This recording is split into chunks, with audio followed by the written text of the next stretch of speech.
Today I'm joined by Allison Wagner. Allison is silver medalist at the 1996 Olympic Games in the 400-meter medley, a former world record holder, world champion 1994, 3 times runner-up at the World Championships, and you were named American Swimmer of the Year at the age of 16. Welcome, Allison. Thank you. Allison, your signature event, the 200 and 400 meter medley, out of all the events, it's so grueling. How did you get into it? Well, my coach put me in the race when I was, I think, 14. I tried the 400 AM, maybe actually earlier than that, 13. I tried the 400 AM for the first time, and I did really well. I believe in that first race, I broke a record. So my coach said, you're going to do this again. And I was mortified because it was so painful. I was like, please, no, because I was a breaststroker to start. But I went on to start focusing on those 2 events. How did you get into swimming in the first place? I grew up in a family that was focused on physical fitness and sport. My parents grew up in a very industrialized area, and they saw their relatives and people in the community not taking care of themselves health-wise. And so when they had children, they decided that they were going to be very proactive in encouraging and actually mandating that my brothers and I play a sport. So I had the choice of 3 sports, softball, soccer, and swimming. And I was horrible at softball. I didn't like soccer, and swimming I was great at right away and seemed to make a good fit. So that's what I chose, and that's what I did from then on. The rest is history. Yeah. In your athletic life, what was your darkest moment?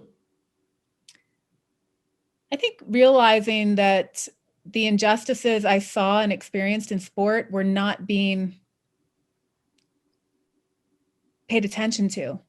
And not just my own injustice. I mean, generally, at the time, anti-doping efforts were a bit different in terms of WADA not being formed and things like that. But just realizing that,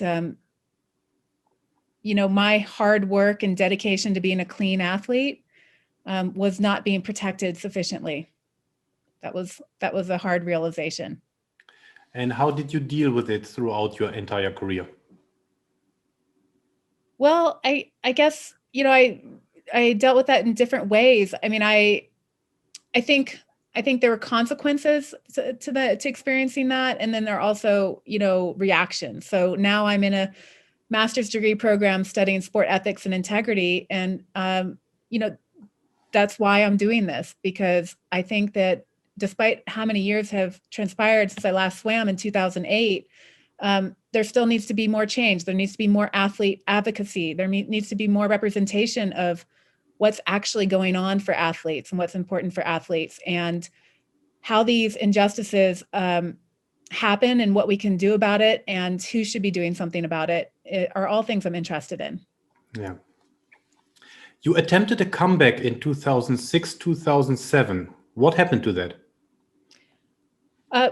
It was great. I mean, I went back to swimming. I trained with the Cal Berkeley swimming team, the women's team, and I had a great experience. I focused on sprint events mostly, which is something I had always wanted to do. I did, personal bests in multiple events, and I learned a lot. I kind of had a second chance at doing the sport in the ways in which I wanted to do it. Not just event wise, but, training and how I approached my training program and my participation in the sport. So it was a great opportunity, and I took it, and it was a good experience. Oh, cool. Yeah. What was your best moment? In sport? In my sporting career? Okay. Whatever. I think breaking a world record at the Short Course World Championships was my highlight, because that meet was the stage for a debut of a systematic doping regime. And everybody was horrified. And I broke that world record on the last night of the competition. And when I won the race, winning against a doping athlete, the entire crowd was on its feet and everybody was thrilled. And you mentioned your world record. Your world record was standing for 14 years. Why do you think that was? I think it was partly luck. It was partly a really great performance on my part. It was partly a matter of circumstances. You know, the usual mix up of ingredients that make for unusual happenings. Well, I wouldn't use the word usual in context with a world record, but well, what I mean is when something like that happens and a record stands for that long, you know, there's usually multiple factors influencing that. Yeah. If you could travel back in time 10, 15, 20 years, what advice would you give a younger Allison? How many years? You meet a younger Allison, you can decide how young she is or not. Okay. I would say that, you know, if I'm going back to that time where I broke a world record in those years, I would say, you know, do more of what you feel is right and what you want to do. Don't put your life direction so much in other people's hands. What was there in your life that you didn't feel like it was right, if I may ask? Well, a lot of my training during those years, I wasn't, I was constantly getting injured. It was so heavy. And I think any person has some degree of innate wisdom and connection with their body. And I, like many athletes, was just trained to not listen to that. So yeah, I think that, you know, if I could have embraced that, my performances would have been better. My experience with the sport would be even better. And my relationship to the other parts of my life would have been better. So yeah, I think there's many instances in which I could give you an example, but just generally, you know, connecting with myself and understanding how important that is would be something I would advise a younger me. Yeah. And I do advise younger athletes to the same effect. Yeah. Is that also what you were referring to your comeback, that you could train a little bit more the way you wanted or thought should be trained? Yeah. And I was in an environment in which that was encouraged largely in Berkeley. And so, yeah, it was great to be able to allow myself to better my technique, to understand there's a correlation between health and performance. You know, when I was a younger athlete, there was no discussion about health. It was all about performance. It was all about, let's see how hard we can push. I can push myself. I can be pushed, et cetera, et cetera.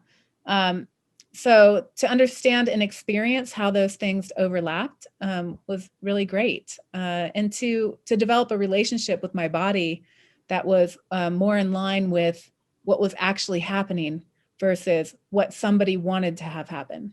Yeah. What are the habits that make you a successful athlete in person? I would say I'm very disciplined.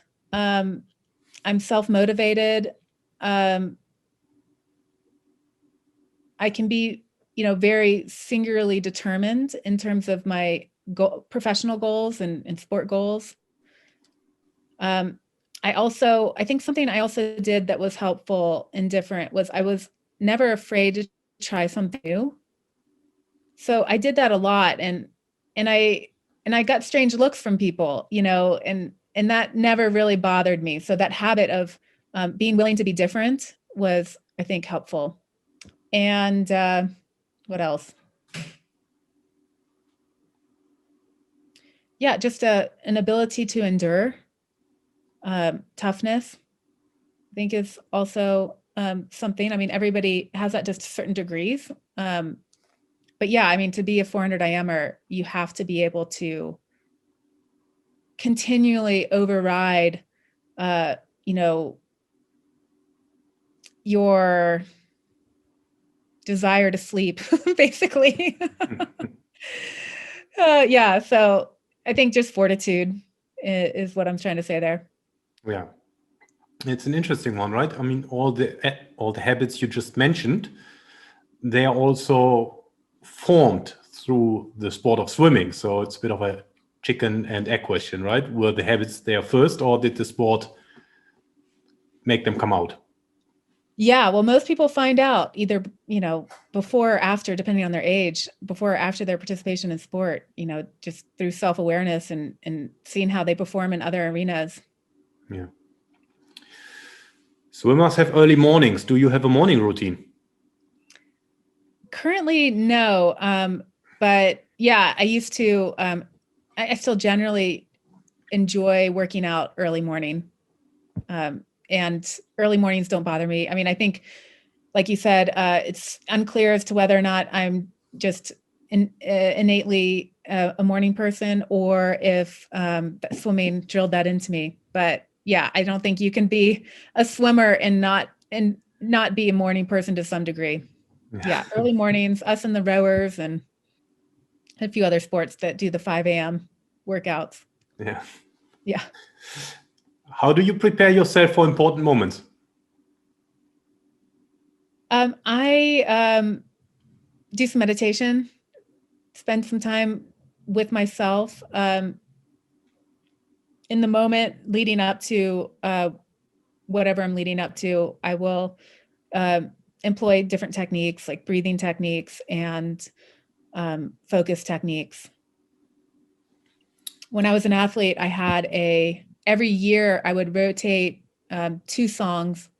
So what I would do is train myself to respond a certain way to a song, and then use that song over the period of the year to initiate that state of being.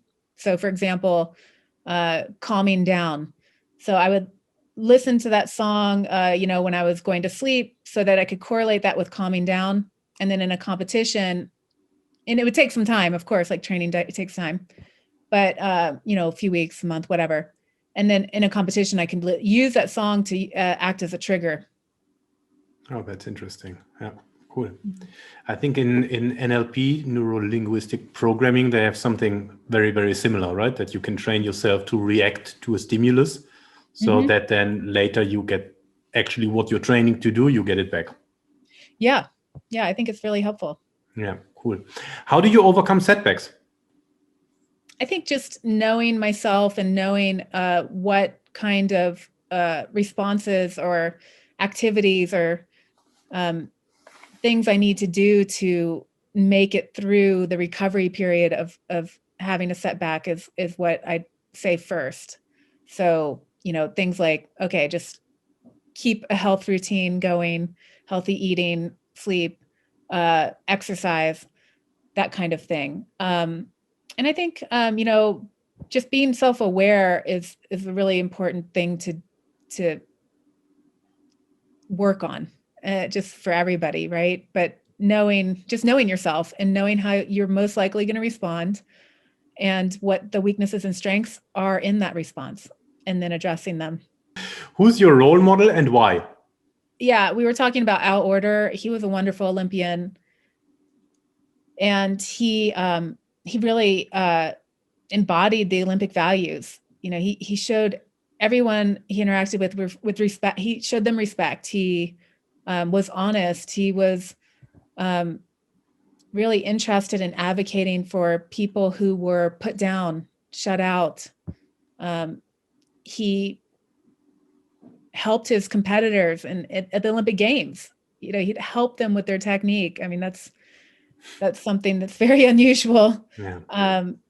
And in terms of Olympians, I think he was one of the best. Back in the days, how did a typical training day look like? My first career was I'd wake up at 4:13 a.m. I'd get to the pool to start training by 5.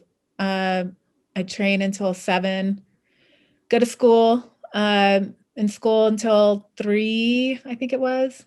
And then train again until 7, or later p.m.